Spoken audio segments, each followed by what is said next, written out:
everyone. My name is Shanu Manta. So in this video, I will be talking about the network analysis. So in the previous video, we have talked about that the basics of operation research and the fundamentals of linear programming. Now in chapter 2, we will be talking about the network analysis part. So in network analysis,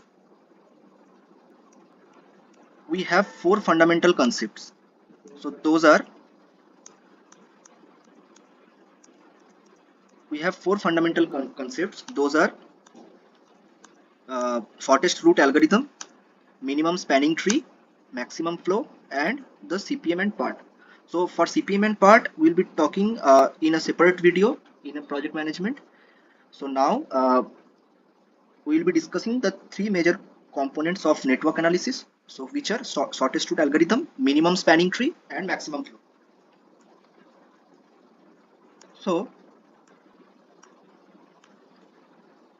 पहले हम लोग ये समझने की कोशिश करेंगे कि network analysis होता क्या है.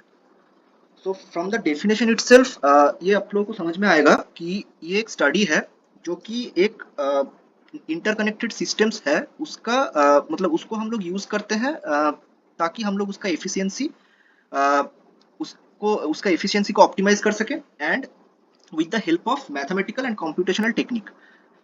सो these are fundamental benefits of the network analysis. So the first one is it helps in the decision making process. तो मान लीजिए कि आपके पास एक नेटवर्क है तो बेसिकली आपके पास एक नेटवर्क है ABCD E एंड दूसरा एक नेटवर्क है आपके पास वो सेम नोड पे वो कनेक्टेड है. हम लोग डिस्कस करेंगे वो नोड नेटवर्क वो क्या होता है, वो हर एक चीज हम लोग फंडामेंटल जो टर्मिनोलॉजी है वो हम लोग इसी स्लाइड में बात करने वाले हैं. तो बेसिकली ये लॉजिस्टिक्स जो ऑपरेशंस होता है आप लोग Amazon, फ्लिपकार्ट ये सब ई कॉमर्स कंपनी के बारे में सुने होंगे. तो ये जो ई कॉमर्स कंपनी हो जो ई कॉमर्स कंपनी है वो ये डिसीजन नेटवर्क एनालिसिस को बहुत कायदे से यूज करते हैं. Basically it helps them to optimize their decision making process, which path they want to follow to deliver the products. And apart from that it helps in the cost reduction also. So eventually अगर हम लोग एक root को optimise कर पा रहे हैं and properly decision ले पा रहे हैं तो इवेंचुअली वो एक कंपनी के लिए कॉस्ट रिडक्शन भी होगा, मतलब जो उसका ऑपरेशनल कॉस्ट है वो रिड्यूस भी कर सकते हैं उसके मदद से. अपार्ट फ्रॉम दैट अगर कॉस्ट रिडक्शन हो रहा है तो इवेंचुअली आपको डेफिनेशन से समझ में आ रहा है कि एफिशिएंसी भी बढ़ेगा, मतलब इंक्रीज होगा. It improve the efficiency.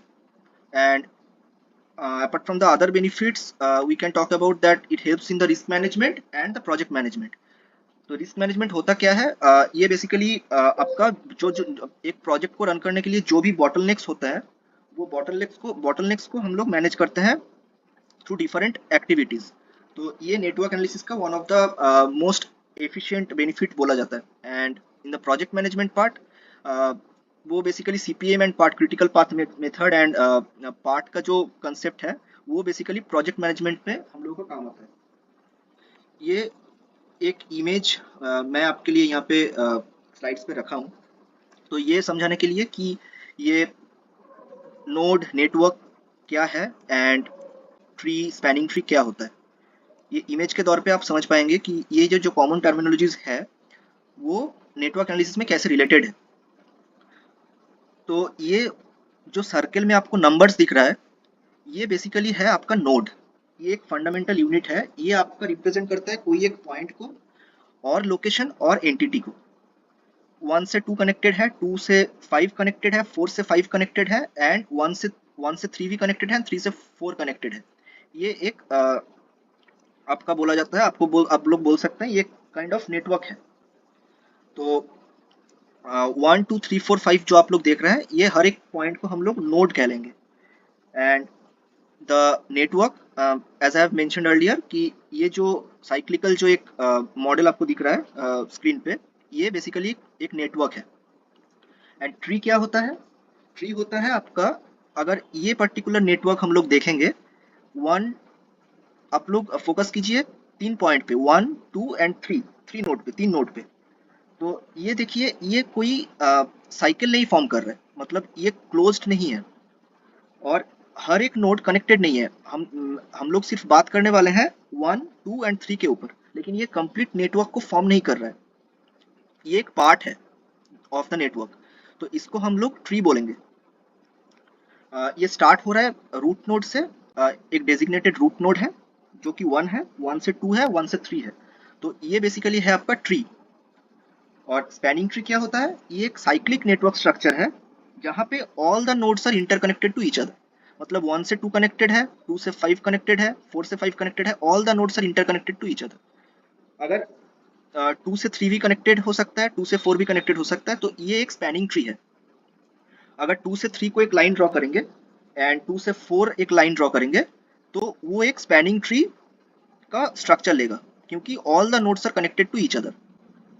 So these are the basic fundamental terminologies, some common terminologies है नेटवर्क एनालिसिस का। तो वो आप लोगों के लिए मतलब ये समझने की जरूरत है, मतलब before we proceed on the problems, the solving of the problems. Now we'll be moving towards that what are the different algorithms we have for the network analysis. In the previous slide we have talked about that we have 4 fundamental algorithm. So the first one is the shortest route algorithm. तो ये shortest route algorithm होता क्या है? ये basically एक network में हम लोग मिनिमम डिस्टेंस को कैलकुलेट करते हैं ये शॉर्टेस्ट रूट एल्गोरिदम लगा के। तो हम लोग अपकमिंग स्लाइड्स पे हर एक एल्गोरिदम को समझेंगे अलग अलग से, एंड कैसे वो सॉल्व किया जाता है, हम लोग कैसे मिनिमम डिस्टेंस निकलते हैं बिटवीन टू नोड्स और टू सिटीज और टू लोकेशन, वो हम लोग अलग अलग वीडियोस पे समझेंगे। अभी तक के लिए for the time being we are focusing on the basics part,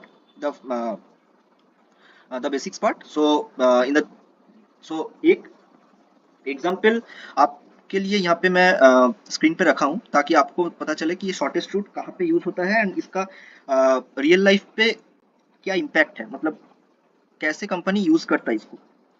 तो आपको ये एग्जाम्पल दिख रहा होगा, ये एक डिलीवरी कंपनी लाइक फेडेक्स और यूपीएस ये शॉर्टेस्ट रूट एल्गोरिदम को यूज करते हैं। जैसे कि हम लोग क्विक कॉमर्स, बहुत सारा क्विक कॉमर्स कंपनी भी है हम लोगों का, जैसे कि जेप्टो हो गया, डंजो हो गया, ये सब क्विक कॉमर्स कंपनी ये शॉर्टेस्ट रूट एल्गोरिदम को बहुत अच्छे तरीके से यूज करते हैं ताकि वो अपना कॉस्ट को ऑप्टिमाइज कर पाए, कॉस्ट डिसीजन मेकिंग में उसको हेल्प करे from the operational point of view. तो ये एक एग्जाम्पल है आपका शॉर्टेस्ट रूट एल्गोरिदम का, हम लोग को रियल लाइफ पे ये कैसे कनेक्टेड है। Now the second one is the maximum flow algorithm.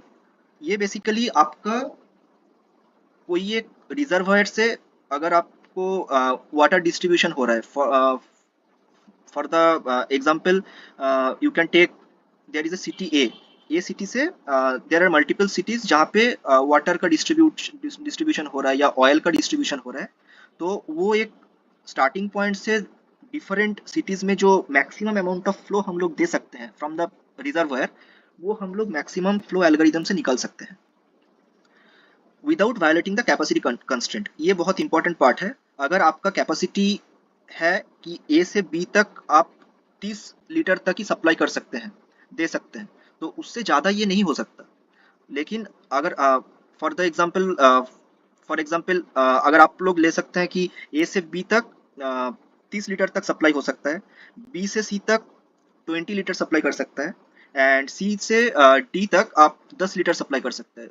तो from the starting point to the end point what is the maximum amount of flow we can send from the source to the sink. So that is the main concept of the maximum flow algorithm.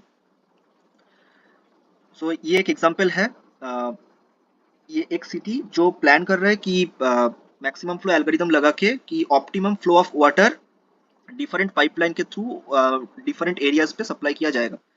तो ये सब मामले में हम लोगों का ये maximum flow algorithm use किया जाता है ताकि डिफरेंट बेनिफिट्स जो कि हम लोग प्रीवियस स्लाइड्स पे डिस्कस कर चुके हैं कि रिस्क मैनेज कर सकते हैं, डिसीजन को ऑप्टिमाइज कर सकते हैं, कॉस्ट को रिड्यूस कर सकते हैं, ये सब बेनिफिट हम लोग ले सके एक कंपनी के दौर पे या गवर्नमेंट के दौर पे।